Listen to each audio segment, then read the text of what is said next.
You know that feeling when your business might look successful on paper, but something feels a little off?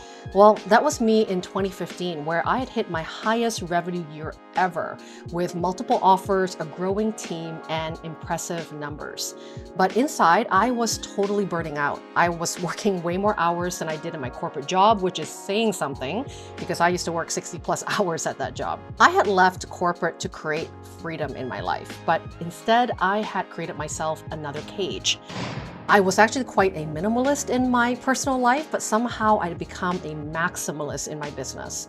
Today, I'm challenging the idea that you have to build a massive empire to make an impact. So, I want to dive into why staying small might actually be your most powerful business move. The narrative out there is usually about building a bigger or more complex business, right? Like having a bigger team, having more offers, having more platforms to market from. And I too believe that scaling bigger and doing more every year was the only way to go.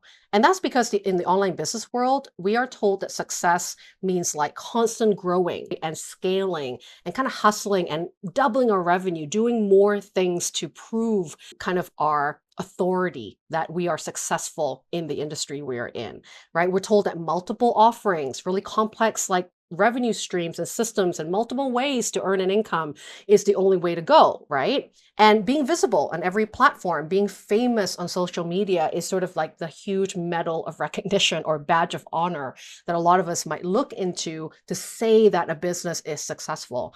And on top of that, right, growing that team, hiring more people, being more responsible for more salaries was kind of the only way to say that you were a successful business. But here's also what happened when I did all those things.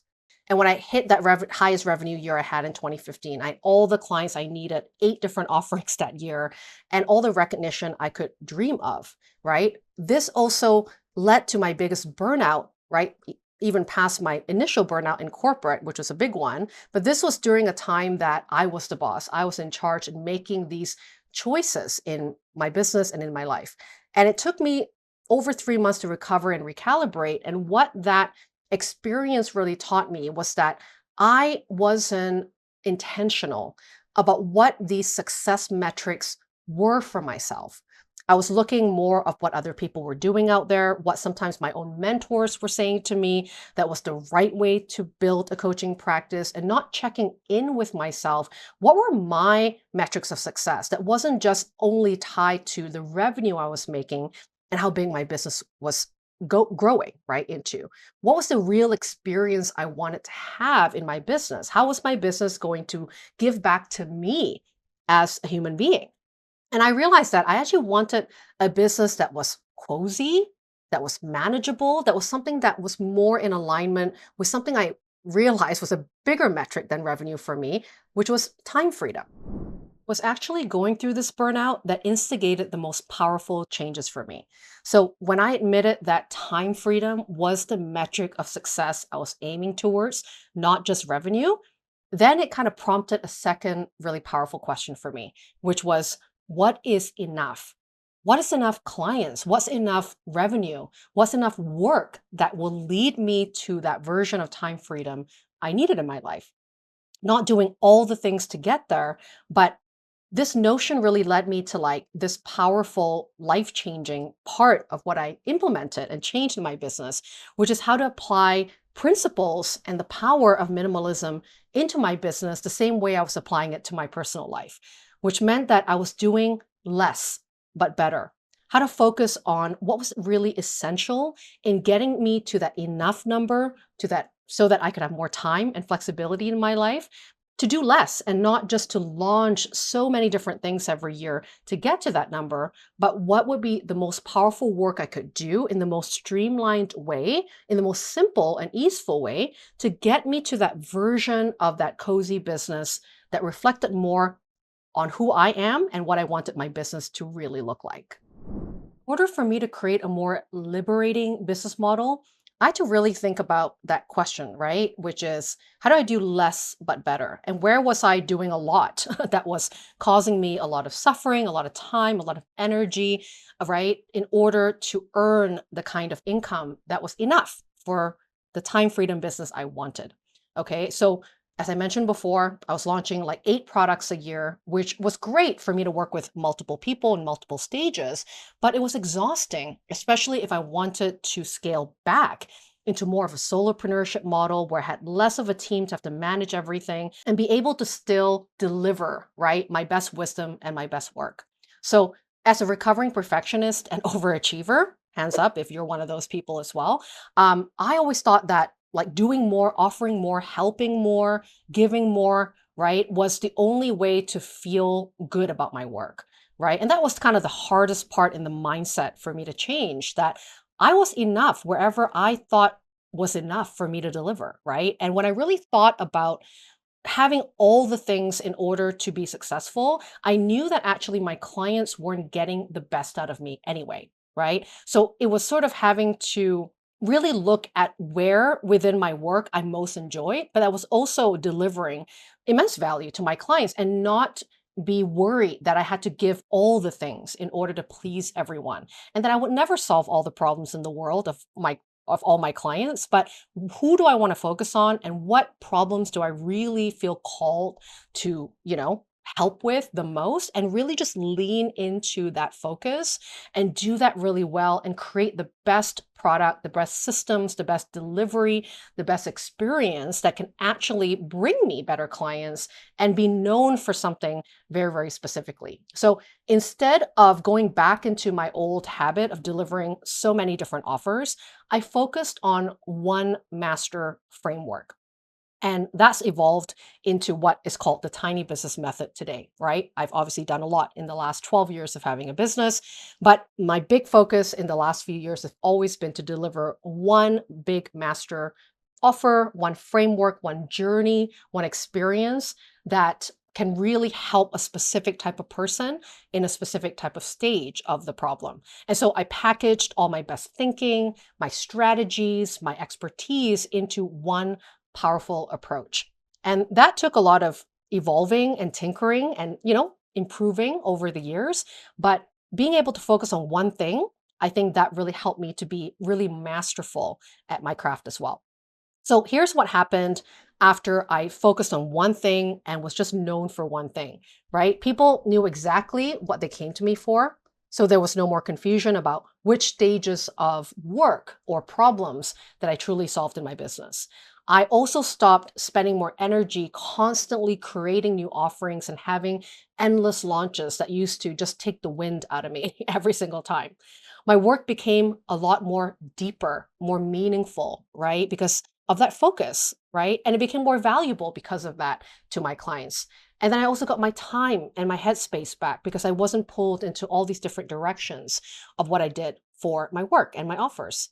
And so the beauty of having one framework, if it's something that you want to consider, especially if you're starting out or even someone that has been in business for quite some time, but feeling kind of pulled into multiple directions and having multiple launches a year, is where can your best wisdom be focused on? What is really truly the thing you want to be known for that is actually easier to sell and easier to target the right people for that product if you were to just to focus on this one thing? Right? And so the benefits of having one clear framework, one masterful approach in what you do is that your marketing becomes one clear focus message, right? Everybody knows what you're known for and it's repeatable. It's what you talk about in podcast shows that you are invited to be a guest on. It's what you talk about in every workshop, every piece of content online so that it pulls in all these people that are looking for the thing that you're selling and remember you every time they think about that particular problem that they have. And then you also get really good at delivering that one thing really well.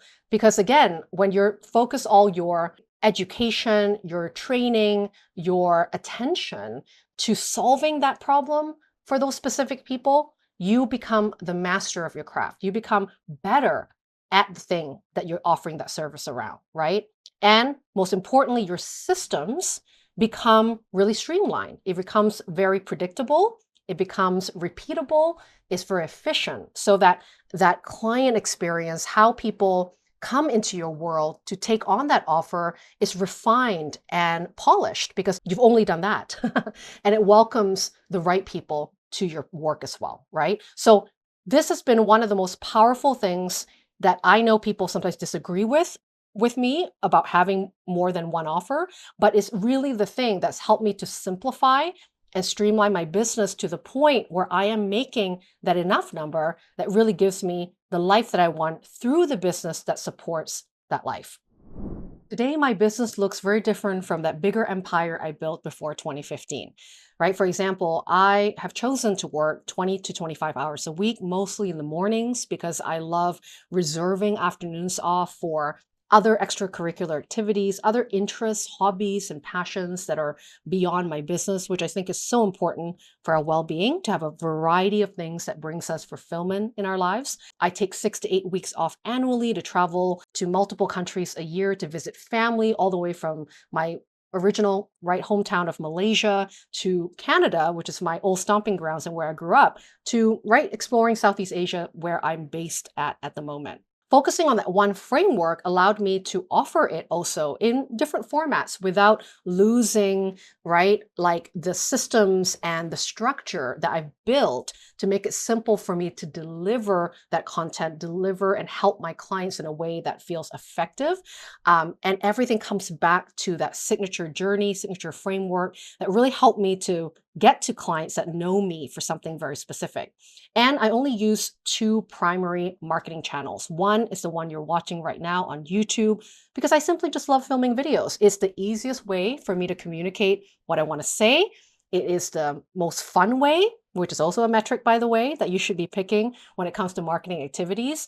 And then just staying true to writing in my email. My weekly newsletter I give to people who subscribe for further information to go deeper with me beyond these videos. And these are really the two main marketing platforms that I use to grow my business, and nothing more. Because keeping it minimal, keeping it doable so that I can have more time to work on my business and work with my clients instead of just being a marketer, that was really important for my own well-being, because I don't want to be marketing, 60 hours a week. I want to be coaching and doing the things that I really love. And lastly, instead of having a much bigger team and full-time staff working for me where, I'm responsible for all their salaries, especially when I want to become just a smaller business, I sort of switched over to working with more of a lean team of specialized contractors that I hire by project basis, that I budget for, that can help me in other parts of my business I'm not good at, but not having them full time, because having that lean business model allowed me, to have that model I like, which is working with talented people contractually, but not having them every day in my business where I have to do meetings and trainings and all the things that I loathe and get more of my time back, right? So switching to a tiny business model gave me the freedom to design a schedule that fits my life, fits for the version of my life today that I want to have. And it gave me the flexibility to prioritize other important things that I really wanted to experience more in my life as well. So if this video resonated with you, here are a few powerful questions to ask yourself right now. The first question is, what is truly enough for you in terms of money, your time, and your impact? So if you're not quite sure what that enough number is, a good thing to start with is figuring out what your current lifestyle costs are, and even what your future lifestyle costs of your dream vision of your life would cost, and get to the true number of what that number is. Because if you don't, it's always going to be inevitable that you're going to want to earn more and do more without a significant reason of why each dollar should have a purpose, right? We want to be earning well, but earning well for a reason, earning well to ensure that we have a reality that we can justify why we're working that number of specific hours and earning that amount of money in order for us to get us there. And that number is going to be different for you, for anyone else, but it should be true to you. And doing that math and just learning to get real with those numbers are really going to support you in knowing how to price yourself and knowing what kind of model is really going to support the kind of revenue that you're really looking for. The second question is, how can you focus on your genius zone work that can be translated into one master or one core framework, right? What is that sweet spot of work that both brings you joy and also the most value for the clients that you really want to serve? The third question is which marketing activity or activities that feel natural and enjoyable to you? What's something that feels fun, creative, and doesn't feel like marketing, right? I mean, promotion and, you know, putting the word out there and being visible with your business is really important. But how you do that, right, can be something that feels insufferable or something that can feel really fun and engaging for you to do, right? So where can you simplify your marketing to be focused on maybe 1 to 2 platforms or marketing channels to start with, and choose platforms that you actually have fun showing up on? And by the way, marketing doesn't always have to mean you have to be on social media. I'm not on it very much, right?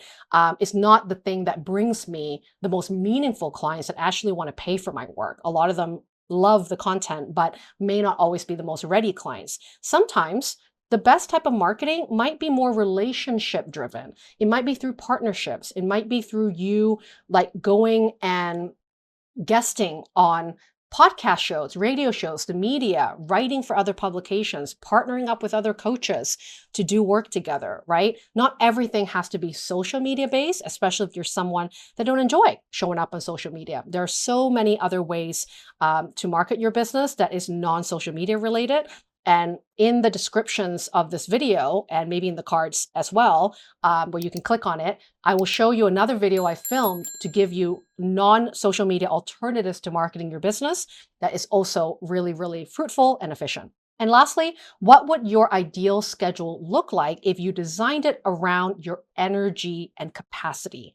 How do you create boundaries and protect your vision and your energy by ensuring that you're working in a style, in a format that really suits your personality type? So as I mentioned, I'm a morning person. I like to do the bulk of my work in the mornings and take afternoon off. That's what makes me feel whole, is what makes me feel like I'm enjoying my business, right? And my life as well. I want you to really think about like even just fantasizing about that to start. Like what would an ideal schedule look like of when you're having client days, when you're doing marketing activities, when are you planning for your business? That could be different days of the week. And how many hours feel enough for you to work in your business that feels good to you?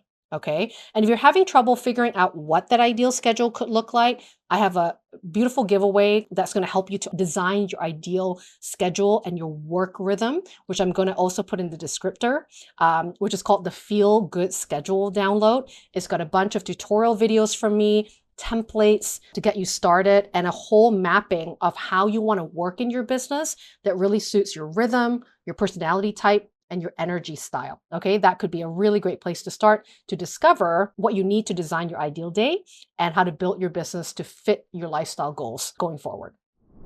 I want you to remember that your version of success and those metrics of success doesn't have to look like anyone else's.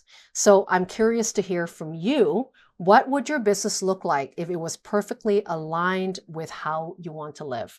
I would love to hear from you in the comments below. And of course, if you enjoyed this video, don't forget to subscribe to get more tiny business wisdom that I released every single month on this channel. And if you know anyone in your life that could benefit from watching it, please share it with them. Thank you so much for joining me. And until next time, here's to keeping it small and mighty.